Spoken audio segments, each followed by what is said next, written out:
اللہ تعالیٰ فرماتا ہے انفروا خفافا وثقالا وجاہدوا باموالکم وانفسکم فی سبیل اللہ. یہ جو بھی میں آیتیں پڑھ کے سنا رہا ہوں سب جہاد کے لیے.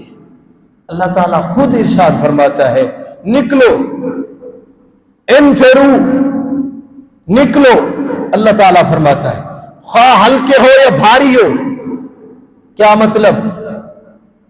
چاہے تم سر و سامان کے ساتھ ہو یا بے سر و سامان ہو، جہاد کے لیے نکل کھڑے ہو جاؤ. چاہے تم مالیت میں کمزور ہو پھر بھی جہاد فرض ہے، چاہے تم طاقتور ہو پھر بھی جہاد فرض ہے. اس لیے یمن کے اس جرنیل نے یہ کہا تھا کہ ہاں مالی طور پہ ہم کمزور ہیں، ہتھیار کے طور پہ ہم کمزور ہیں، اتنے ہمارے پاس ہتھیار بھی نہیں، کچھ بھی نہیں، لیکن غیرت اللہ نے بہت دی ہے. اس لیے قرآن فرماتا ہے، اللہ فرماتا ہے انفروا خفافا وثقالا وجاہدوا باموالکم وانفسکم فی سبیل اللہ. چاہے تم ہلکے ہو چاہے تم بھاری ہو. اس کا مطلب یہ ہے چاہے تم کمزور ہو مالی طاقت میں، چاہے تم بھاری ہو طاقت میں، سب پہ جہاد فرض ہے. نکلنا مسلمانوں کا فرض بنا ہے. اس لیے پھر اللہ کریم نے آگے فرمایا ذالکم خیر لکم، ذالکم خیر لکم ان کنتم تعلمون. یہ تمہارے لیے بہتر ہے اگر تم سمجھو. اللہ فرماتا ہے یہ تمہارے لیے جہاد پہ نکلنا، جہاد کرنا، یہ کفار کے ساتھ لڑنا تمہارے لیے بہتر ہے. میرے پیارے بھائیوں، آج جو حالات ہیں، جو بھی مسلمان ممالک ہیں، چاہے دیکھیں فلسطین ہو یا ملک پاکستان ہمارا پیارا وطن ہو، یہ سب چال ہے، اسرائیل کی چال ہے. یا آپ نے بڑے لوگ جو ہے نا وہ بہت گہری نظر رکھتے ہیں، بڑی سوچ والے لوگ بڑی گہری نظر رکھتے ہیں. یہ کافر کی چال ہے. اب اس نے کہا کہ اب تو جنگ چھیڑ دے. یہ جو آوازیں اٹھا رہے ہیں، بلند کر رہے ہیں فلسطینیوں کے حق میں، نعرے بازی کر رہے ہیں ہمارے خلاف، دنیا ہمیں ذلیل کر رہی ہے، تو اب پاکستان کے ساتھ تو بھی پنگا لے لیں تاکہ لوگ ادھر مڑ جائیں گے، ہم اپنا کام کر دیں گے. یہ ایک دشمن کی چال ہے. اس لیے جنگ کو مسلط کر دیا گیا ہے. لیکن الحمدللہ مسلمان وہ مسلمان ہے جب موت کے منہ میں کھڑا ہوتا ہے بس نعرہ تکبیر بلند کرتا ہے، اور نعرہ تکبیر بلند کر کے وہ اپنی جان رب تعالیٰ کے حوالے کر دیتا ہے. مسلمان کبھی موت سے نہیں ڈرتا. ہو مسلمان پھر موت سے ڈرے، یہ کبھی ہو ہی نہیں سکتا، کیونکہ اللہ رب العزت فرماتا ہے جہاد مومن کے لیے فرض ہے. میں آپ کو آگے چل کے حدیث سناتا ہوں جس کے بارے میں آقا علیہ الصلوۃ والسلام نے تنبیہ فرمائی ہے. اور پھر میرے اللہ رب العزت فرماتے ہیں، آپ نے یہ چند آیتیں سنی، اتنا ٹائم نہیں تو صرف میں آپ کو آیتیں ہی سناتا جہاد کے بارے میں. لیکن پیارے بھائیو، اللہ تعالیٰ فرماتا ہے ان اللہ اشترى من المؤمنین انفسهم واموالهم بان لهم الجنة يقاتلون في سبيل الله فيقتلون ويقتلون.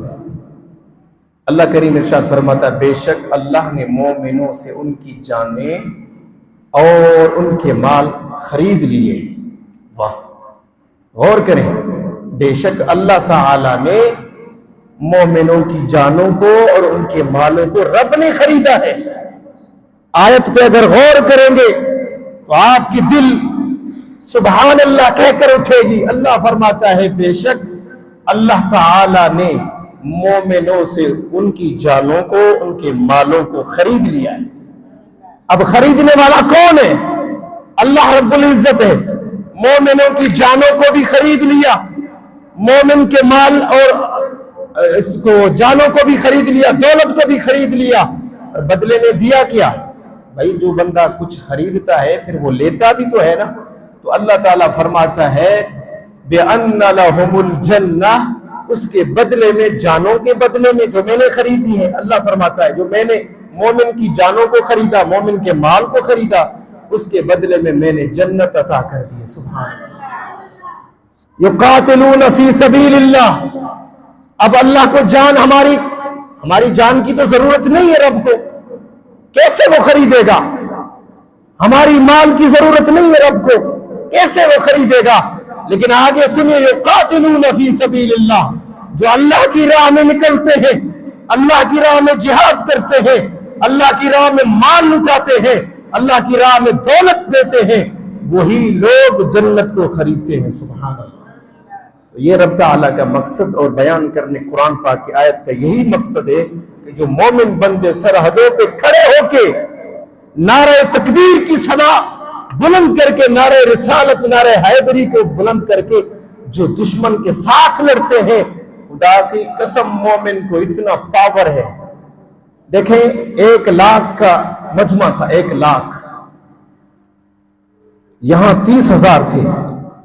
میں مومن کی پاور کو بتا رہا ہوں۔ حضرت خالد بن ولید رضی اللہ تعالی عنہ نے جب جنگ میں آپ تشریف لائے تو کسی نے کہا کہ آپ کی تعداد کم ہے، ذرا اپنی تعداد کو بڑھاؤ۔